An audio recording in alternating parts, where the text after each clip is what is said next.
지난해 전국 대학 교수들은 2015년을 혼용무도라고 정의했습니다. 혼용무도란 어리석고 무능한 군주로 인해 나라의 예법과 도의가 무너져버린 상태라고 합니다. 올해는 대한민국의 정의가 바로 서는 한 해가 되기를 희망합니다. 사랑하는 경기도민 여러분, 윤하서 의장님과 동료 의원 여러분, 더불어민주당 소속 김보라 의원입니다. 저는 지난해 9월 이 자리에서 노동자 생존을 짓밟는 노동계약을 막아달라고 호소한 바 있습니다. 하지만 박근혜 정부의 노동계약은 현실이 됐습니다. 2016년 벽두부터 1,500만 노동자의 삶이 위협받고 있습니다. 존경하는 동료 의원 여러분, 새누리당은 지난해 9월 15일 기간제 사용기간 연장, 파견 업무 대폭 확대 등 노사정 합의에서 제외된 내용을 담은 5개 노동법 개혁을 발의했습니다. 12월 30일 고용노동부는 한술 더 떠 일반 해고와 취업규칙 변경을 완화하는 지침을 일방적으로 발표했습니다. 급기야 대통령은 국회와 야당을 압박하고 재개를 앞장세워 직접 거리 서명에 나섰습니다. 박 대통령은 어려운 경제를 노동자와 야당 탓으로 돌리고 있습니다.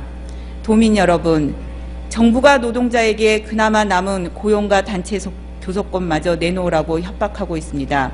하지만 저는 묻습니다. 과연 대한민국 경제가 노동자와 가입률이 10%에 머물고 있는 노동자들 때문에 어려워졌습니까?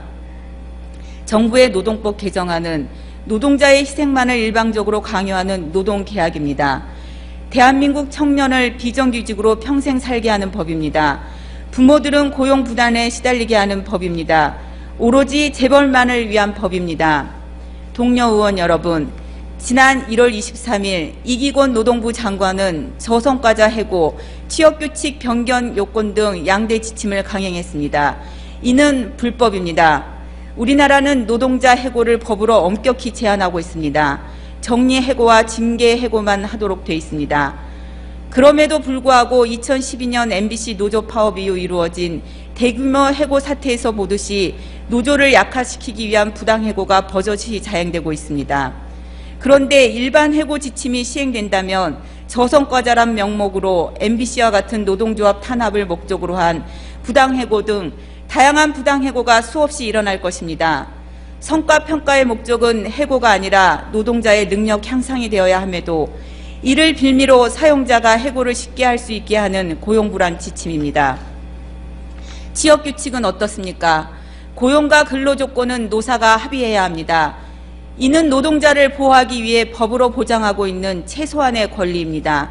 하지만 이번 지침을 통해 노동자의 동의 없는 취업규칙 변경이 가능하게 되었습니다. 과연 노동부 장관은 노동자를 보호하는 장관이 맞습니까? 노동자를 탄압하는 고용노동부는 명칭을 노동탄압부로 바꿔야 합니다. 도민 여러분, 이번 지침이 시행되면 사용자의 임의 해고와 취업규칙 불이익 변경 사례가 늘어날 것은 불을 보듯 뻔합니다. 노동자는 고용불안에 시달리고 열악한 근로환경에 고통받을 것입니다. 이로 인해 노동 현장에서는 분쟁과 혼란이 끊이지 않을 것입니다.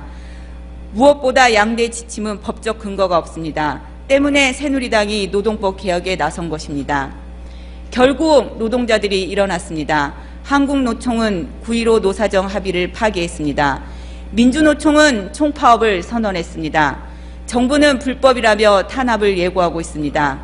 윤하서 의장님과 동료 의원 여러분, 새로운 일자리도 중요하지만 기존 일자리 보호도 중요합니다. 무엇보다 양질의 일자리를 만들어야 합니다. 유럽의 경우 노조가 기업 경영에 참여하고 해고 기준을 마련하며 해고 인원과 사유를 엄격히 하고 있습니다. 우리나라도 경제 위기 타령만 할 게 아닙니다. 노동자를 위한 최소한의 보호장치를 마련해야 합니다. 그래야 위기에도 건들 수 있는 건강한 경제가 됩니다. 정부가 지금처럼 사회적 합의는 외면한 채 노동자를 부속품 취급하는 정책을 편다면 진짜 경제 위기를 맞습니다. 지금이라도 노동부는 양대 지침을 폐기해야 합니다. 정부가 진실로 청년 일자리를 염려하고 비정규직을 걱정한다면 노동법 개혁을 멈춰야 합니다. 그리고 원점에서 다시 논의해야 합니다. 박근혜 정부가 이를 외면한다면 크게 심판받을 것입니다.